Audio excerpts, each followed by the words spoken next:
päevalüliti. Lülitume teemasse. Kui tahad midagi vähemalt pooleks tunniks meelde jätta, näri nätsu. Nii-öelda mäletsemise ajal oled sa rohkem keskendunud. Eriti hästi aitab see meelde jätta pikemat infot. Kirjuta käsitsi. Inimesed kasutavad info talletamiseks aina rohkem tehnikaseadmeid, aga mäletamist tõhustab selle käsitsi kirja panemine. Täna räägime, kuidas hoida ka väärikas eas oma ajusagarad jätkuvalt teravad. Mina olen Grete Palmiste. Ja mina olen Merit Maarits. Kell on 1. Tere kuulamast päevalülitit.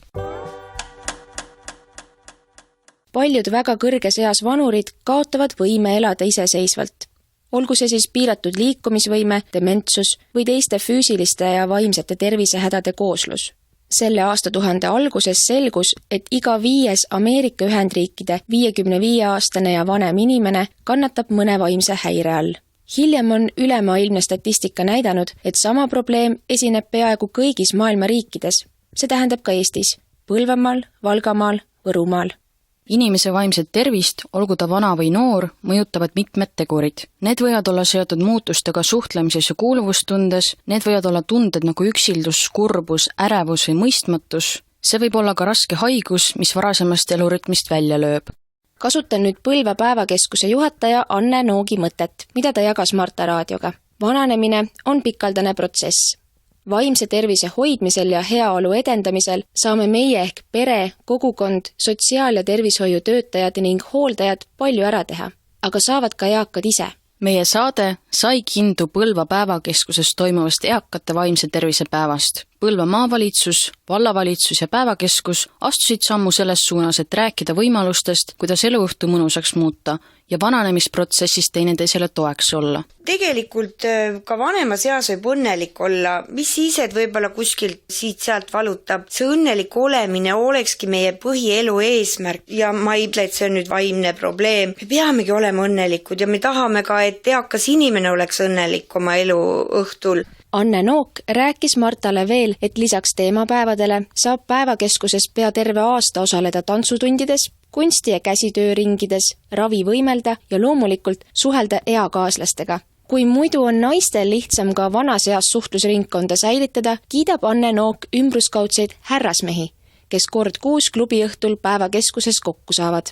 Meestega on meil ka päris head lood, ma ei ole küll jõudnud neid veel sellel sügisel kokku kutsuda, aga mehed on ääretult tublid juba 5 aastat ja nad on leidnud ka kord kuus tee siia päevakeskusesse. Nad nüüd moodustavad niinimetatud meesteklubi ja nende põhiline eesmärk on kohtuda siin erinevate tuntud või tundmatute inimestega. Olgu see siis riigikogulane, politseinik, sotsiaaltöötaja või mõni vallategelane ja nad on ääretult targad, oskavad alati küsimusi esitada. Ja tähelepanu, kuigi Anne Nook märkis pool muigega, et ka 50-aastast võiks eakaks pidada, ei aeta teemapäevadelt kunagi ära ka nooremaid, sest mis oleks toredam, kui ka pereliikmed oskaks ekspertnõu edasi anda.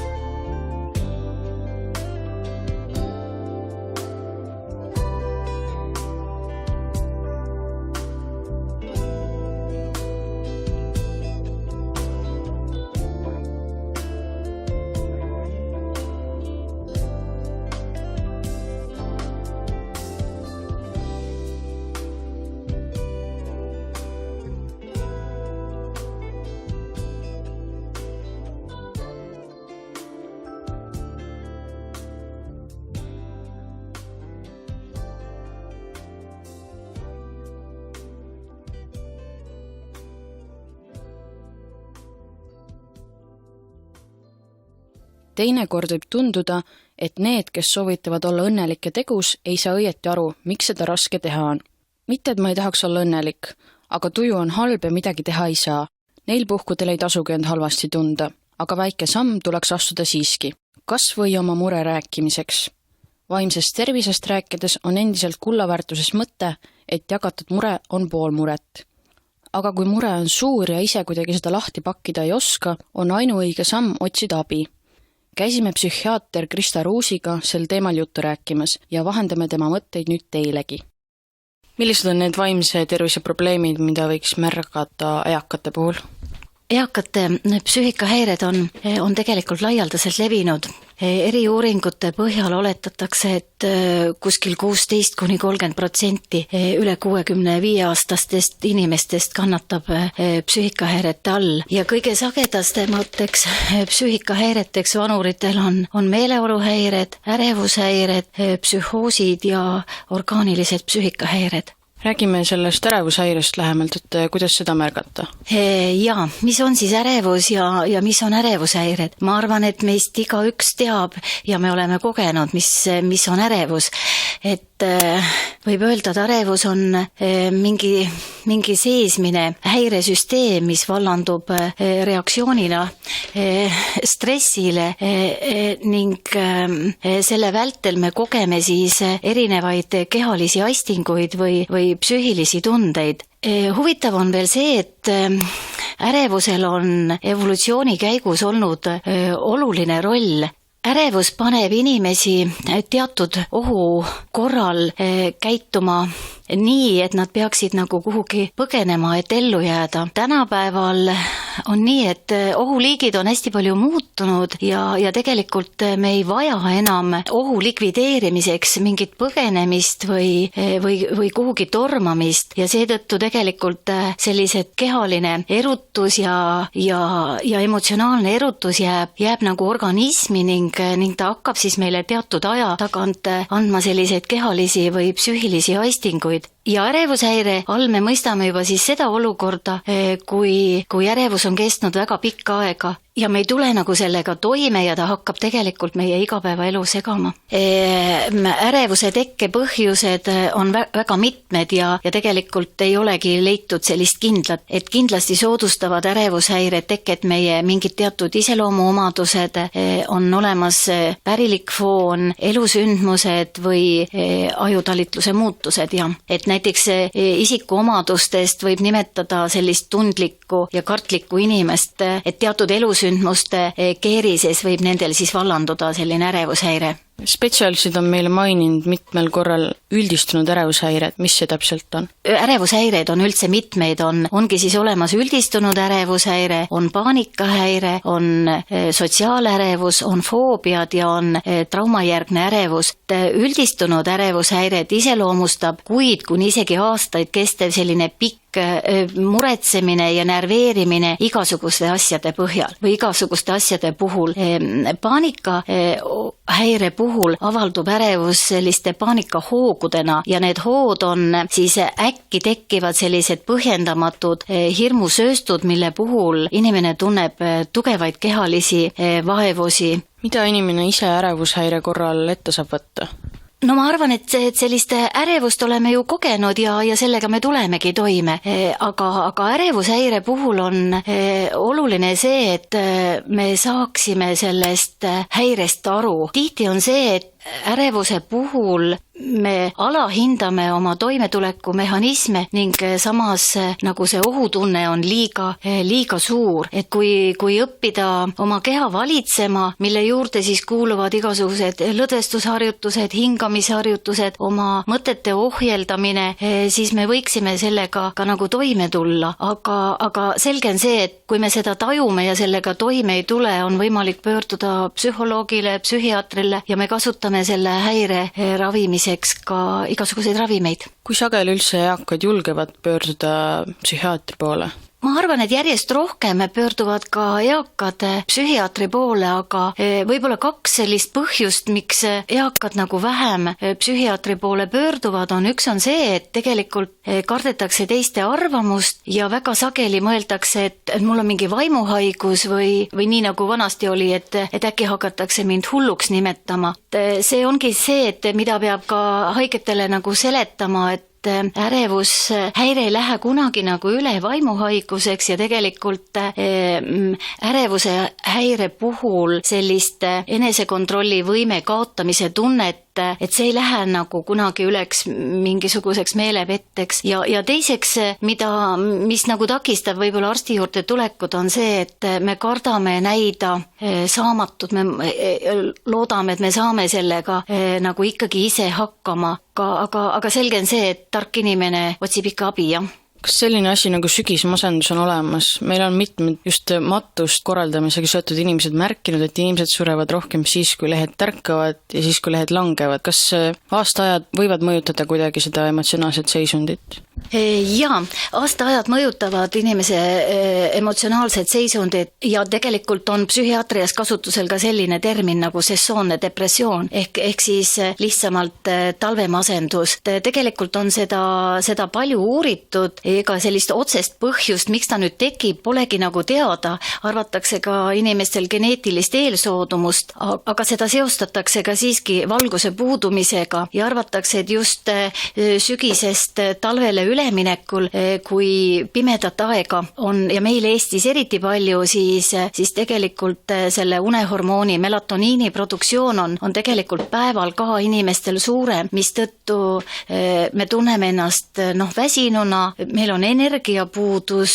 söögiisu suureneb ning sellele ja tõepoolest siis, kui inimene seda iga-aastaselt nagu tunneb, ühel ja samal aastaajal see tekib, siis me tegelikult hindamegi seda kui sessoonseks depressiooniks ja üheks ravimeetodiks on valgusteraapia. Et kui me ei saa käia kuskil valgusteraapia seanssidel, siis üks hea nõuanne on see, et tuleks rohkem õues viibida. Et igal juhul õues olev valgus mõjutab meie emotsionaalset seisundit. Sotsiaaltöötajad on maininud, et üks suur probleem on eakate puhul see, et jäävad üksi, et nende lähedased jätavad nad üksi. Mida saaksid ligimised ja sugulased oma eakate lähedaste jaoks teha? Võib-olla just see sama, et ei tohiks nagu üksi jätta, aga kui nad on üksi jäetud, et mis me saame siis teha? Saame siis ikkagi seda, et käiksime ikkagi neid tihedamini vaatamas. Kui me ei saa vaatamas käia, siis me saaksime helistada, et mingeid sõnumeid me saaksime neile ikkagi saata ja üldse üksi olek ju tekitab depressiooni ja meeleolu alanemist, et nii vanurile kui ka teistele depressioonil inimestele on ju ikkagi hea, et nad hakkaks millegagi nagu tegelema, et neile otsiks tegevust, kuidagi selle päevakava sätiks ka neile, et nad käiks õues ja ikkagi see, et ma mõtlen, et seda suhtlemist oleks nagu vaja, aga ega kindlat soovitust ju ei ole olemas, jah. Teine suurem psüühikahäire tegelikult vanurite puhul on ikkagi täpselt samuti nii nagu ka teistel inimestel on meeleoluhäired ja depressioon, et erinevalt ärevushäirest on siis depressiooni puhul need muremõtted seotud rohkem nagu minevikuga, et ärevuse puhul inimene mõtleb pigem tulevikule, kardab, et mis homme tuleb, aga depressiooni puhul on muremõtted seotud sellega, et mis nagu vanasti toimus, aga meeleolu on sügavalt alanenud ja mis nagu võib-olla eristab vanurite depressiooni siis teistest täiskasvanute inimeste depressioonist on see, et vanuritel depressiooni ajal on kognitiivne funktsioon nagu väga häiritud ja seetõttu me väga ekslikult või väga sageli ekslikult arvame, et vanur on nagu dementseks jäänud, ta ei saa nagu asjadest aru ja seetõttu sellele meeleolu alanemisele ei pöörata tähelepanu ja inimest nagu arsti juurde ei tuuagi, et see on väga sage probleem ja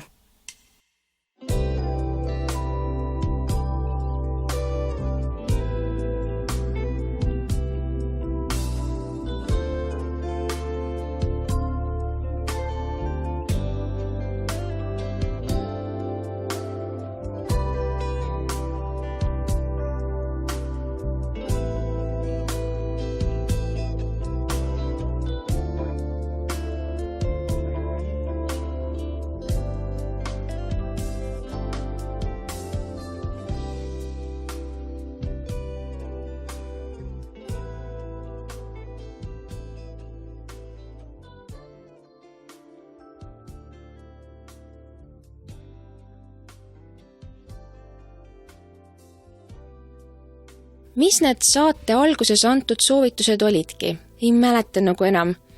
ah jaa, näri nätsu ja kirjuta käsitsi. Teame ju kõik seda enese peale vihastamise tunnet, kui ühest toast teise jalutades poolel teel unustad, et miks üldse toolilt püsti tõusid. Meil on saates ka häid uudiseid. Unustamine ei pea sugugi olema reegel, sest mälu on treenitav. Sellele, millises vanuses mälu alt vedama hakkab, otsitakse vastust kõikjal. Ameerika Ühendriikide teadlased kinnitavad, et vaimne tagasilangus algab juba 20. eluaastate keskpaigas. Briti teadlased jällegi väidavad, et mälu ning arutlusoskus hakkavad kahanema 45. eluaastast. Sellest, kuidas mäluprobleeme ennetada, rääkisime Tartu Tervishoiukõrgkooli lektori Jaanika Paelaga. Meeldame automaatselt, et ühes kõrge eaga halveneb ka mälu.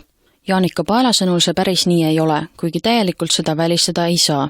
Kuigi mõned mälumehhanismid nõrgenevad, ei too vananemine iseenesest kunagi kaasa automaatselt dementsust. Sugugi mitte kõigil eakatel ei teki märkimisväärseid mäluprobleeme. Samuti on lihtne eeldada, et nii-öelda mõtlevatel ametikohtadel töötavad inimesed on mälu halvenemise eest paremini kaitstud. Päris nii see ei ole. Paela sõnul ei ole õpetused, akadeemikud ega näitlejad inimese mälu ja intellekti kahjustavate haiguste eest kuidagi paremini kaitstud. Küll on aga tähtis roll elustiili valikutel. Jaanika Pael. Liigu piisavalt, tunne ümbritseva vastu huvi, tegelema hobidega, toitu tervislikult, ragista oma aju ja ragista oma aju just meelepärase tegevusega. Sellised soovitused aitavad kindlasti mälu säilumisele kaasa. Paela sõnul on uudishimu üks võimalus ennetada mälu ja muude kognitiivsete funktsioonide kiiret halvenemist. Tõsiasi, et paljudel inimestel puudub uudishimu või neid ümbritseva vastu, võibki Paela sõnul olla üks riskiteguritest. Jaanika Pael. Et selline üldine suhteliselt passiivne ja minnalaske eluhoiak võib soodustada tegelikult kognitiivsete probleemide tekkimist. Ka vanemate inimeste seas tunnustada seda uudishimu igal erineval avaldusvormil, et uudishimu on hea. Et see võib olla see, et ma lähen rind ees aktiivselt ise, aga ka see, et ma nurga tagant natukene uurin, tunnen huvi, loen rohkem. Aga see on hea küsimus, sest tõesti uudishimu on selline suhteliselt püsiv omadus, mis ikkagi täiskasvanu ea jooksul väga suuresti ei muutu. Et nii uudishimulik, kui ma olen 20-sena, minu selline suhteline uudishimulikkus jääb samaks ka 70-sena. Pael räägib, et mäluprobleemide ennetamisel on eriti tõhusad sellised hobid, mis nõuavad nii mõtlemist, aga haaravad ka muid funktsioone. Näiteks seda, mida me teeme kätega. Jaanika Pael. Ka käsitöö ja näiteks käsitöö kombineerimine mõne muu tegevusega, vestlusring pluss käsitöö. Seeläbi nelised mälukanalid, nii-öelda kõnekees mälukanalid, ajus töötavad tõhusamalt, kui meil on haaratud mitu meelt samaaegselt. Kõige levinum dementsussündroomi põhjustaja on Alzheimeri tõbi. Paela sõnul on üle 2/3 kõigist dementsuse juhtumitest tingitud just sellest. Jaanika Pael. Alzheimeri tõvest põhjustatud dementsus on esikohal, järgmine on vaskulaarne dementsus, just see dementsuse vorm, mis tihedalt seostub selliste elustiili riskiteguritega nagu ateroskleroos, kõrgvererõhutõbi ja nii edasi. Pael märgib, et kui terve inimene kogeb, et tema mälu muutub halvemaks, siis tasub teada, et unustamine on üks osa mälust ja ei pruugi alati olla märk Alzheimerist. Jaanika Pael. Unustamine on eriti intensiivne ja kiire siis, kui on äsja meelde jäetud midagi. Õppimisperioodil me unustame palju, aga see, mis meil selle aja jooksul juba salvestunud on, jääb sinna pikemaks ajaks pidama. Aga kui me räägime haiguslikust mälu halvenemisest, siis need muutused võivad olla erinevad. Näiteks Alzheimeri tõve korral toimuvad väga spetsiifilised ainevahetuslikud muutused, kus ajurakkudele hakkavad ladestuma mittevajalikud ained, takistades nende normaalset tööd. Et see on Alzheimeri tõve eripära. Aga vaskulaarse dementsuse korral, mis kujuneb tavaliselt korduvate väiksemahuliste insultide tagajärjel, on häiritud verevarustus selles ajupiirkonnas, mis tegeleb mäluga. Siiski, kui inimest ennast häirib, et tema mälu on kehv, siis tasub uurida, kas see on alati nii või on see nii ainult teatud juhtudel. Jaanika Pael. Seal veab mõnikord mälu alt ja siis tasub mõelda, mida ma sel päeval varem tegin. Kas ma olen piisavalt maganud? Ega ma äkki ei muretse millegi pärast väga tugevalt. Mure, ärevus, stress ja magamatus on need tegurid, mis ka tervel inimesel mälu käepärasust halvendavad. Nii võib juhtuda nii, et et inimene leiab näiteks oma mobiiltelefoni külmkapist ja imestab, kes selle sinna pani. Sel juhul tasuks tal mõelda, et mis tema mälu käepärasust sel päeval sedavõrd häiris. Iga päev ta ju oma telefoni külmkapist ei leia. Võid teha koos hea tuttavaga näiteks sellist testi, et mina ütlen sulle 3 nimisõna ja sina proovid need meelde jätta ja kordad neid 3 nimisõna. Näiteks pliiats, maa, pilv ning siis palun meenutada neid 3 sõna 3 minuti pärast, kuidas nad siis on meeles. Üldjuhul peaks 3 lihtsat lühikest nimisõna ka 3 minutit hiljem meeles olema. Aga kui neist mõni ka ei ole, ei tähenda tingimata seda, et tegemist on haiguslike muutustega. Selliseid tunnetuslike võimete teste teevad nii spetsialistid, neuroloogid, psühhiaatrid, aga ka perearstid. Tasub seda arutada oma perearstiga, kui inimesele endale tundub, et tema mälu käepärasus on halvenenud. Mälu halvenest on võimalik ennetada igasuguste haaravate tegevustega, mis nõuavad ajuragistamist, kätetööd, liikumist ja pakuvad meelelahutust. Jaanika Pael. Seda kindlasti siis, kui me räägime tervest inimesest, tervest vanemaealisest, aga need samad printsiibid kehtivad ka siis, kui on haiguslikest teguritest tingitud mälu nõrgenemine. Printsiip, et hoia seda töös, siis ta ei kulu, kehtib siinkohal. Paela sõnul ei ole sageli võimalik juba tekkinud mälukahjustust taastuda, kuigi suuresti sõltub see ka mäluprobleemide põhjustajast. Jaanika Pael. Näiteks kui inimesel on olnud ajuinsult või ajutrauma, siis vahetul taastumise perioodil võib olla tema mälu üsna kehv, aga hiljem, kui ta saab head taastusravi ja teeb ise oma koduseid ülesandeid ja harjutusi, mis on talle antud terapeutide poolt, võib tema mälu mitmes plaanis taastuda. Kui aga me räägime sellistest haiguslikest muutustest nagu Alzheimeri tõbi ja aju-vereringe häiretest tingitud mäluprobleemid, siis neid väga edukalt taastada ei õnnestu. Küll aga säilitada, hoida alal seda, mis seni säilinud on. Sellist mälukaotust, kus inimene unustab jäädavalt näiteks teatud osa oma minevikust, tuleb Paela sõnul ette üsna harva. Jaanika Pael. See on nähtus, mida armastatakse kujutada ilukirjanduses ja filmides tihti. Praktilises elus tuleb sellist isoleeritud mälulünka mingi perioodi kohta üsna harva ette. Mäluprobleemide ennetamise võimalustest rääkides rõhutab Pael, et esiteks tuleb üle vaadata oma kodune keskkond ning leida igal asjal oma koht ja teha kirjalikud märkmed asjade kohta, mida kiputakse sageli unustama. Jaanika Pael. Ja tänapäeval meil on võimalus teha märkmeid oma nutivahenditesse, aga oluliselt paremini talletub see mälus siis, kui ma olen seda ise oma enda käekirjaga üles kirjutanud. Ja neid memosid ja märkmekleepse võiks olla mitmel pool, nad võivad olla dubleeritud nii ukse juures kui külmkapi peal. On soovitatud kasutada ka erinevad käekirjad, kui ma püüan kirjutada tavapärasest erineva käekirjaga, mingit mulle olulist faktist infot, siis säilib see oluliselt paremini. Veel üks nipp, see vana hea tuntud ühest toast teise minemine ja ära unustamine. Et öeldakse ju, et mine siis sinna tuppa tagasi, kus sul see ununes. Ja see lävepakk või ühest ruumist teise minek toimib ajule nagu väikese restardina. Nii et tõepoolest, et teise ruumi minnes mõned asjad ununevad. Seetõttu soovitatakse meenutada siis, kui ollakse ikkagi püsivalt ühes ruumis ja vältida nii-öelda seda lävepakust üleastumist.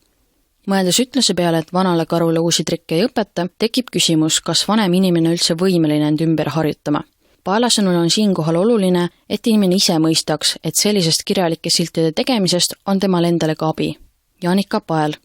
Kui ta kogeb seda efekti, et see oli kasulik, on lootust, et ta hakkab seda jätkama. Kui aga me lihtsalt loeme talle moraali ja ütleme, et võiks rohkem kasutada silte, et kui sa ei mäleta, kirjuta üles ja see muutub veidi näägutavaks, siis on see tema jaoks frustreeriv ja ta võib-olla ei tahagi seda kasutada.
elu on kui jalgratas. Et tasakaalu hoida, tuleb edasi minna, sest ega jalgratas kukub maha, kui ei lähe edasi.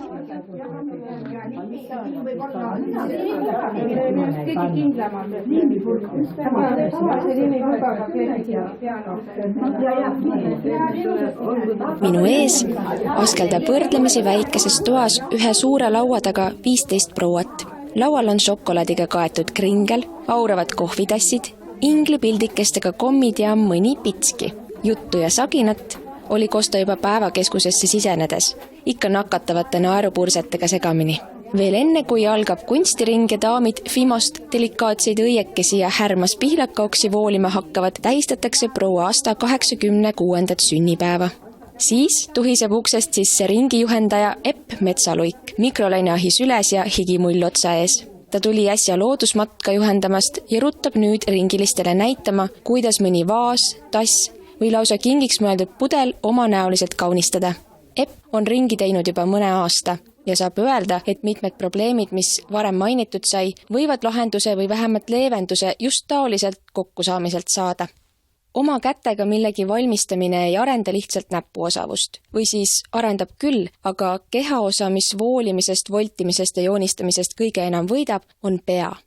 Kui teha midagi, meisterdada oma kätega, siis sa pead kogu aeg ju mõtlema, mida sa teed, kuidas sa teed, pead hästi korralikult läbi mõtlema, et kõigepealt idee, siis kuidas seda teostada, kuidas sa nad omavahel kokku liidad. Kui seda tööd teed, siis ongi nii, et kaasad ju aju ja mälu ja kõik. See pole ainult lihtsalt istumine ja nukerdamine. Et see nagu hoiabki sind virgena, et see on ajutöö.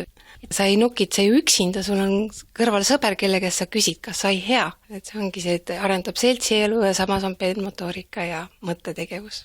Oluline on ka see energia ja elurõõm, mis uksest sisse astudes lausa vastu otsmikku lajatab. See ring on üks hea näide, miks kodust välja tulla ja pea tööle panna. Näputöö, kohvilõhn, hea seltskond, see on kõik üks mõnus teraapia, mis sobib imehästi hallivõitu sügispäeva. Kodus on ikka selline keeruline moment, et võib-olla ei tule kõige peale ise, et nagu siin päevakeskuses on ju tegelikult võimalik tulla kohale ka invataksoga. Siin on neid abistavaid isikuid ju küll ja veel, kes ikkagi aitavad su kohale tulla. Et koos on ikka, mina arvan, parem välja mõelda ja juba see, et sa tuled siia, siis sa muudud kollektiivi osaks ja pärast teised ju tulevad sind vaatama, et ikka tasub liituda kollektiiviga, mitte üksi olla. Saada läbi võimalikult säästlikult, nutikate lahendustega ja lihtsalt. See ongi filosoofia, kuidas ringi teemasid välja mõeldakse. Ja mis siin salata, teinekord saadab Epp prouad metsa. Näiteks järgmiseks korraks tuleb varuda oksi, sammalt ja käbisid, et teha pärg. Olgu siis kalmistule või lausa juba jõuludeks. Epp leiab, et mõne kindla eesmärgiga ongi teinekord lihtsam metsa jalutama minna. Seega võib kunstiringist ka sinu keha võita. Mina arvan ka, et vanus ei loe mitte midagi, et peab olema ise hakkaja, tulema seltsi, saad positiivsust palju, energiat palju teiste tegemistest, ka need hujedad, kes siia on tulnud, algul on kohmetud, et oi, ei, ma ei saa mitte millegi hakkama, aga näevad, et teised pusivad, julgevad pusida, see nakatab ja tegelikult see nagu ongi hästi selline positiivne energia, mida ta siit ju kätte saab ja tuleb jälle.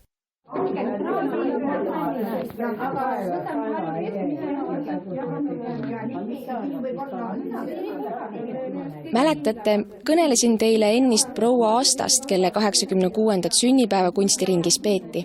Mul on au teid nüüd kaasa tema juurde kohvilauda kutsuda. Vanus muutub vaid numbriks passis, kui mitte jätta elujanu, uudishimu ja hoolivust nii enda kui ka oma lähedaste vastu. Kuulame intervjuud. Läheme tagasi eilsesse päeva, kus ma kohtusin teid ilma, et te oleks tegelikult seda teadnud. Tulin teile käsitööringi vaatama. See oli kunstiring. Kunstiring, selge pilt. Ja seal te tähistasite oma sünnipäeva. Kui vanaks te saite? Mina ise veel ei tähistanud, aga minu kaaslased tähistasid. Mina sain juba 86. Küllaltki tore arv. Te ütlesite seal ühe väga toreda mõtte ja sellepärast ma siin tagasi tulingi teiega juttu puhuma. Elu on nagu jalgratas. Selleks, et tasakaalu hoida, tuleb pidevalt edasi liikuda.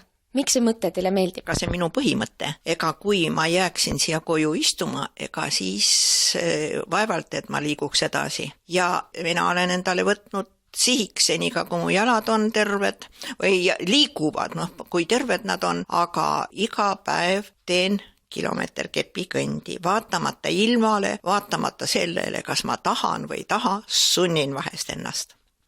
Mis te veel teete? On teil veel hobisid? No neid hobisid on jäänud üha vähemaks, aga siiski ma ikka üldiselt tunnen huvi kogu elu vastu. Käin tihtipeale kontsertidel, kui meil neid Põlvas on ja meil on väga tasemel kontserte, eriti minu meelest muusikakooli korraldatud kontserdid. Samuti jõukohaselt käin, ma käin siis, kui mind viiakse, sest ma ei ole ise võimeline enam sõitma, kuna nägemine on ainult pool silma, siis kui abikaasa ikka võtab ette ja viib mind. Ja mis ma veel teen?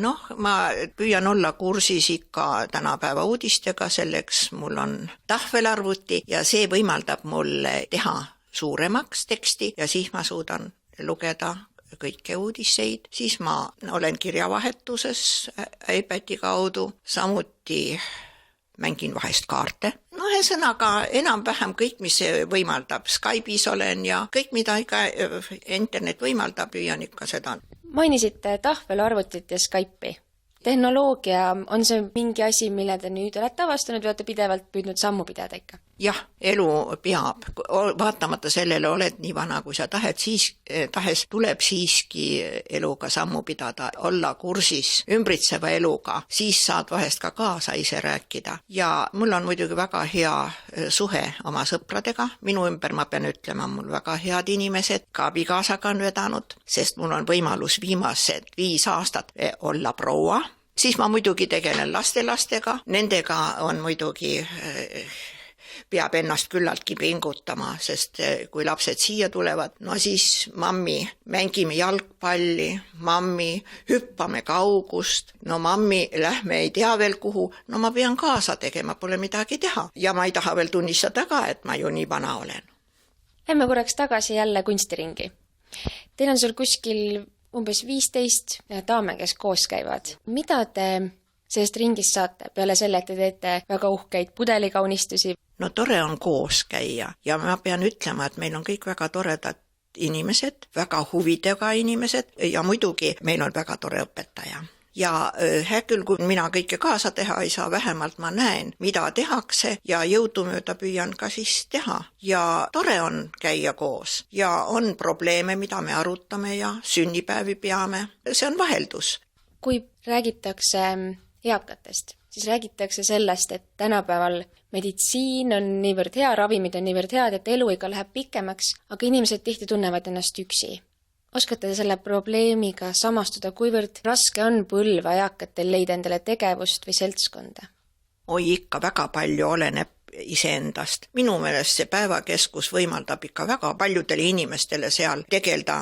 Sinna tuleb lihtsalt minna, näiteks tantsimine, eakad inimesed tantsivad, teevad niivõrd toredaid tantsu. Minagi läheks, ma armastan väga tantsu, aga ma siiski vist pean natuke tagasi tõmbama. Siis võimeldakse.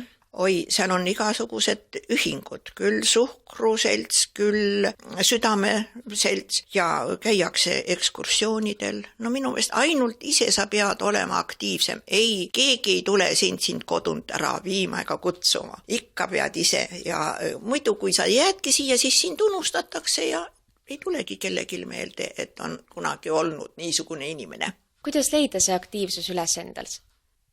Ei tohi koju jääda. Sa pead kursis olema, mis meil ümberringi toimub ja peab olema tahet, et sinna minna, seal tegutseda, leida omale südamelähedane tegevus. Muidugi on palju inimesi, kes võib-olla kõndimisega tegu, aga siis võib-olla on vaja sõprade abi.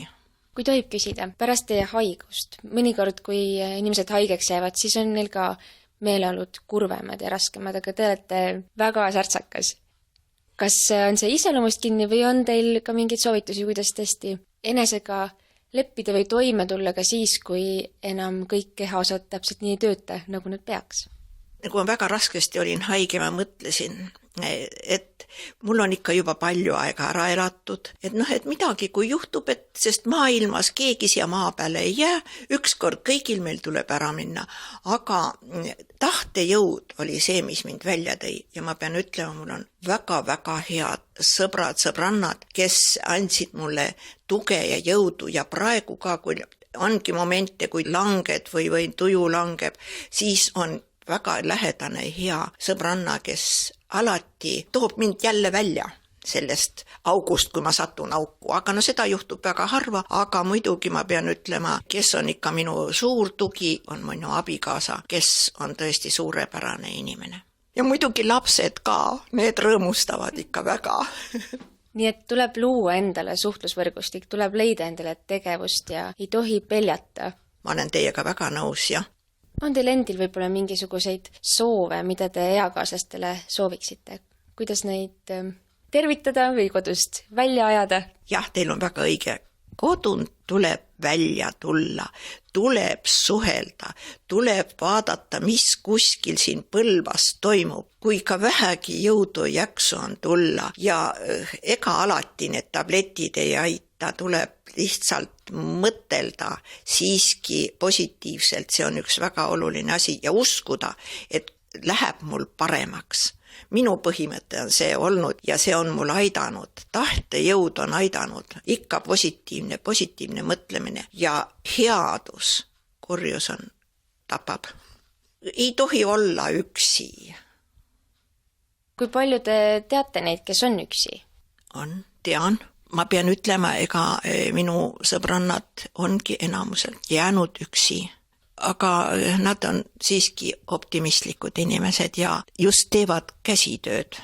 Aga kes on üksi jäänud meie sõpruskonnas, siis me ikka püüame nende juures käia, neid enda poole kutsuda. Ikka ei tohi unustada inimesi. Ennast tuleb hoida, aga teisi ka? No kahtlemata, jah.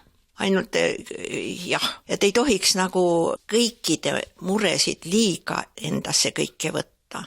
See teeb ka vahest haiget, aga kui ikka sõbran mure on, no siis ikka endale ka tuleb see mure. Mingisugune ilus mõte äkki veel siia otsa? No ma muidugi see mõte mul oli, millega ma eile oma kaaslastele ütlesin, et tõesti, elu on kui jalgratas, et tasakaalu hoida tuleb edasi minna, sest ega jalgratas kukub maha, kui ei lähe edasi. Nii et mis ma soovin? Soovin seda, et ikka tulge kodunt välja, olge optimistlikud, nii raske kui ka on. Elu ongi raske, aga me peame ise suutma sellest välja tulla. Aitäh!